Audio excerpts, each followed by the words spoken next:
കർത്താവിന് മഹത്വം. എല്ലാ സഹോദരങ്ങൾക്കും യേശുക്രിസ്തുവിൻ്റെ അനുഗ്രഹീത നാമത്തിൽ ക്രിസ്തീയ വന്ദനത്തെ അറിയിക്കുന്നു. ഓരോ ദിവസവും നമ്മെ കരം പിടിച്ച് നടത്തുന്ന സർവശക്തനായ ദൈവത്തിന് നന്ദി നിറഞ്ഞ ഹൃദയത്തോടെ സ്തോത്രം ചെയ്യാം. എൻ മനമേ, നീ വീണ്ടും സ്വസ്ഥമായിരിക്കാം. യഹോവ നിനക്ക് ഉപകാരം ചെയ്തിരിക്കുന്നു.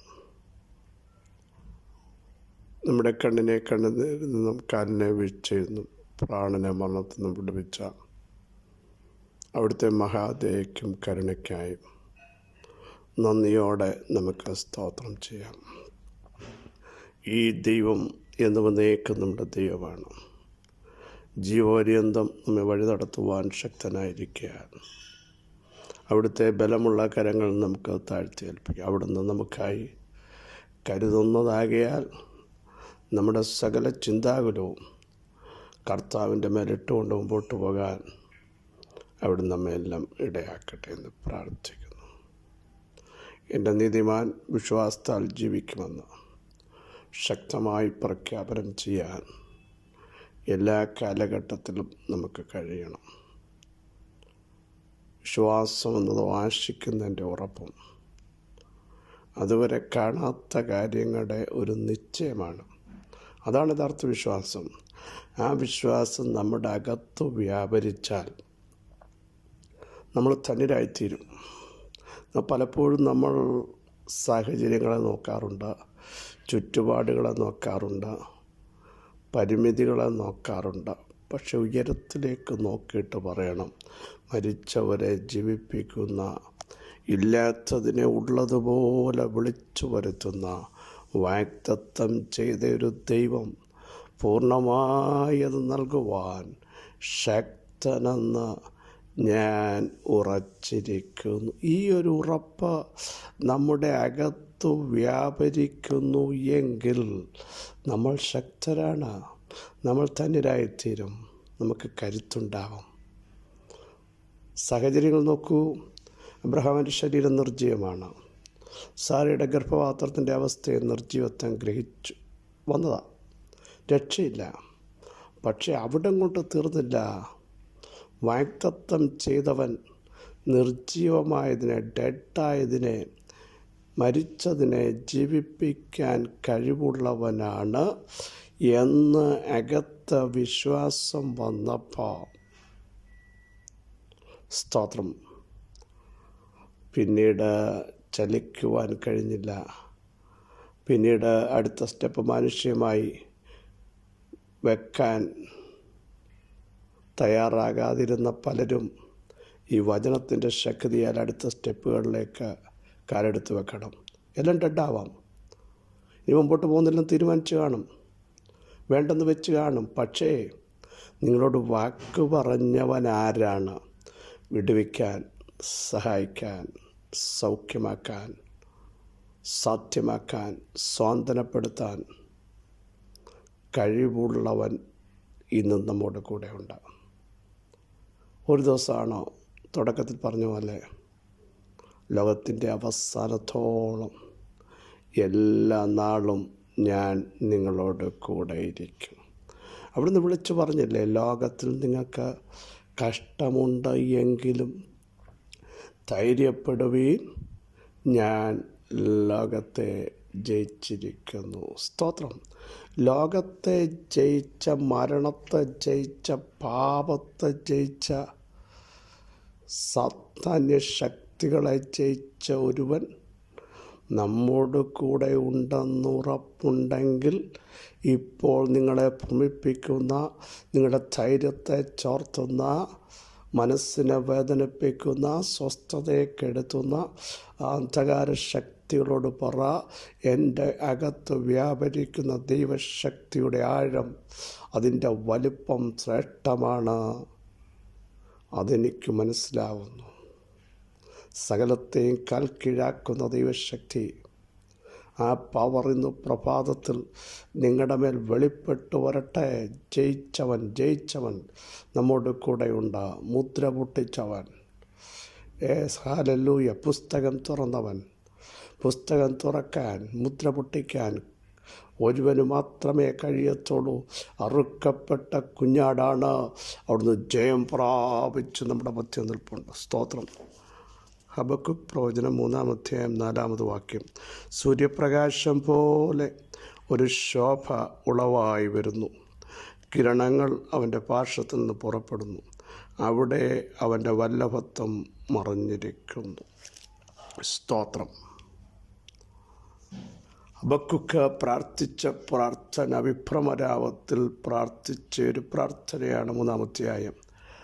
കർത്താവിൻ്റെ കേൾവി കേട്ട് ഭയപ്പെട്ടു. അരാജകത്വം, ആവലാദികൾ ഇനി എന്തായിത്തീരുമെന്നൊക്കെ താൻ ഉള്ളിൽ ഭയപ്പെട്ടും ഭാരപ്പെട്ടും ദൈവത്തോട് പ്രാർത്ഥിച്ച യഹോവേ, ആണ്ടുകൾ കഴിയുന്നതിന് മുമ്പേ അങ്ങയുടെ പ്രവൃത്തിയെ ജീവിപ്പിക്കണമേ, അതിനെ വെളിപ്പെടുത്തണമേ എന്ന് പറഞ്ഞ് പ്രാർത്ഥിച്ചപ്പോൾ ദൈവം ഇറങ്ങി വരികയാണ്.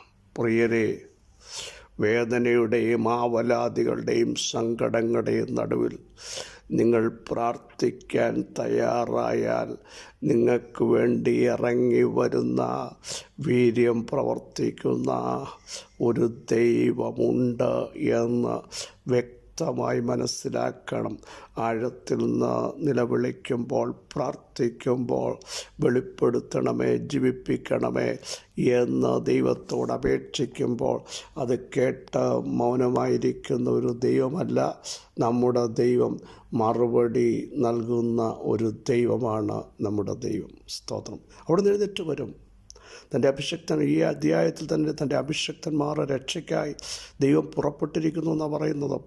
പ്രാർത്ഥിക്കുന്ന, അഭിഷേകമുള്ള, വിശ്വാസത്തിന് വേണ്ടി നിൽക്കുന്ന, ദൈവത്തിനു വേണ്ടി വെയിറ്റ് ചെയ്യുന്ന, കാത്തിരിക്കുന്ന തൻ്റെ ജനത്തിനു വേണ്ടി പുറപ്പെടുന്ന ഒരു ദൈവം. ഇനി നമ്മുടെ കുറിവാക്യം ശ്രദ്ധിക്കൂ. 4-ാമത് വാക്യം. അങ്ങനെ പ്രാർത്ഥിച്ചപ്പോൾ സൂര്യപ്രകാശം പോലെ ഒരു ശോഭ ഉളവായി വരുന്നു. ഇരുളിനെ മാറ്റാൻ, മരണത്തെ മാറ്റാൻ, ഡെഡായതിനെ ജീവിപ്പിക്കാൻ, ശക്തി പകരാൻ ആ ഉയരത്തിൽ നിന്നൊരു സൂര്യശോഭ അടിച്ചുയരാൻ പോകും. യേശുവിൻ്റെ നാമത്തിൽ ആ കിരണങ്ങൾ ഇന്ന് പകൽ നിങ്ങളുടെ ശരീരത്തിൽ വ്യാപരിക്കട്ടെ. നിങ്ങളുടെ നാഡികളിൽ, നിങ്ങളുടെ നരമ്പുകളിൽ, നിങ്ങളുടെ കുടുംബജീവിതത്തിൽ ഇരുളിൻ്റെ വ്യാപാരം എവിടൊക്കെ വന്നോ അതിലേക്ക് ആ സൂര്യശോഭ പ്രവഹിച്ചു കഴിഞ്ഞാൽ ഇരുളുമാറി ജീവൻ വ്യാപരിക്കുന്നു, ഇരുളുമാറി വെളിച്ചം വരുന്നു. യേശുവിൻ്റെ നാമത്തിൽ ഇന്ന് പകൽ വിളിച്ചു പറ, എൻ്റെ പ്രാർത്ഥനയ്ക്കൊരു ഉത്തരമുണ്ട്. ഒന്നും കാണാൻ കഴിയാതെ, അനുഭവിക്കാൻ കഴിയാതെ, സങ്കടപ്പെട്ടും വേദനപ്പെട്ടും മാസങ്ങൾ തള്ളി നീക്കിയവരോട് വിളിച്ചു പറയുന്നു, നിങ്ങളുടെ പ്രാർത്ഥനയ്ക്കൊരു ഉത്തരമുണ്ട്. സൂര്യപ്രകാശം പോലെ ഒരു ശോഭയുള്ളതായി വരുന്നു. കിരണങ്ങൾ അവൻ്റെ പാർശ്വത്തിൽ നിന്ന്, സ്തോത്രം, ദൈവത്തിൻ്റെ സൈഡുകളിൽ നിന്ന് എല്ലായിടത്തു നിന്നും ദൈവത്തിൽ നിന്ന് കിരണങ്ങൾ പുറപ്പെടുക. എവിടെ ചെന്നടിച്ചാൽ വിടുതൽ വ്യാപരിക്കും. ഈ പകൽ വിളിച്ചു പറ, കർത്താവേ, ആ കിരണങ്ങൾ എൻ്റെ കുടുംബജീവിതത്തിൽ, എൻ്റെ തലമുറകളിൽ, എൻ്റെ മിനിസ്ട്രിയിൽ തപ്പിത്തടയുന്ന എൻ്റെ വിഷയത്തിന്മേൽ ഒന്നടിക്കണമേ എന്ന് പ്രാർത്ഥിക്കാൻ തയ്യാറാകുക. ഇതിനെ കെടുത്താൻ, ഇതിനെ മറയ്ക്കാൻ, ഈ വെളിച്ചത്തെ ഇല്ലാതാക്കാൻ ഒരു ഇരുളിൻ്റെ വ്യാപാരത്തിനും കഴിയത്തില്ലെന്നൂടെ ഞാൻ ആത്മാവിൽ വിളിച്ചു പറയുന്നു. യേശുവിൻ്റെ നാമത്തിൽ കേടുള്ള നിങ്ങളുടെ ഭാഗത്തേക്ക് ആ കിരണങ്ങൾ, നിങ്ങളുടെ ശരീരത്തിൻ്റെ അവയവങ്ങളിലേക്ക് ആ കിരണങ്ങൾ, ആത്മാവിൽ, സദ്യകളിൽ, മജ്ജകളിൽ വേർവിടയ്ക്ക് വരെ തുളച്ചേറുന്ന ആ വചനത്തിൻ്റെ ശക്തിയുടെ വ്യാപാരം, ആ പ്രഭാവലയം ഇന്നു പകൽ വെളിപ്പെട്ടു വരുന്ന യേശുവിൻ്റെ നാമത്തിൽ. അടുത്ത ഭാഗം, അവിടെ അവൻ്റെ വല്ലഭത്വം നിറഞ്ഞ്, ദൈവത്തിൻ്റെ സാന്നിധ്യം, ദൈവത്തിൻ്റെ വലിപ്പം, ആ പ്രസൻസ് നിറഞ്ഞിരിക്കുന്നു.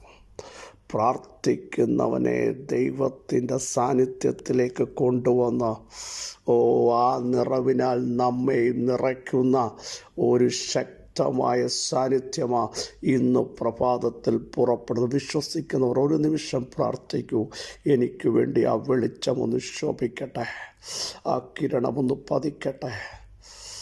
അവിടുത്തെ വല്ലഭത്വം ഒന്ന് വെളിപ്പെടുത്തട്ടെ യേശുവിൻ്റെ നാമത്തിൽ.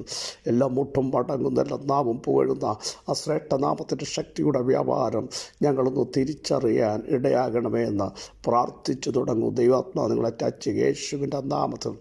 ഇനി നീ തപ്പിത്തടയേണ്ട, എവിടെ വഴിയെന്ന് ചോദിക്കേണ്ട. ഇതാ വെളിച്ചം ഉദിച്ചിരിക്കുന്നു. മരണത്തിൻ്റെ നിഴലിൽ ഇരുന്നവരുടെ മേൽ ഉയർത്തുന്ന ഉദയം ഉദിച്ചതുപോലെ അവരുടെ കാലുകളെ സമാധാന മാർഗത്തിലാക്കേണ്ടതിന് ആ വെളിച്ചത്തിൻ്റെ ശക്തി യേശുവിൻ്റെ നാമത്തിൽ ഇപ്പോൾ തന്നെ പതുക്കിയ രോഗികൾ സൗഖ്യമാകട്ടെ.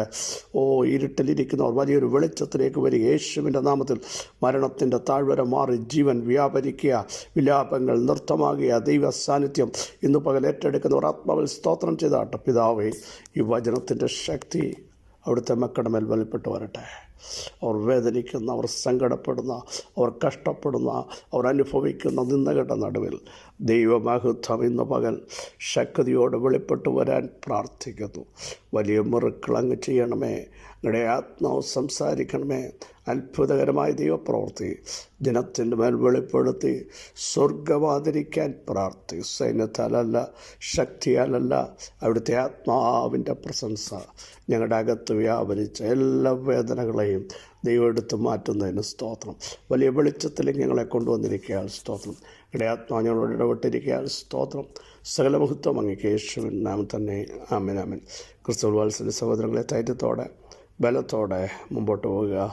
ദൈവസാന്നിധ്യം അനുഭവിക്കുക. പരിശുദ്ധാത്മാവിൽ ശക്തരാകുക. അവിടുത്തെ കിരണങ്ങൾ നമ്മുടെ മേൽ ഇന്ന് പകൽ പതിക്കും. അത്ഭുതങ്ങൾ സംഭവിക്കും. ദൈവാത്മാവ് നിങ്ങളെ നയിക്കും. ഈ വചനങ്ങളെ കർത്താവ് നമ്മെ സഹായിക്കട്ടെ. ക്രിസ്തുവിൽ നിങ്ങളുടെ സഹോദരൻ പ്രസംഗിച്ചു.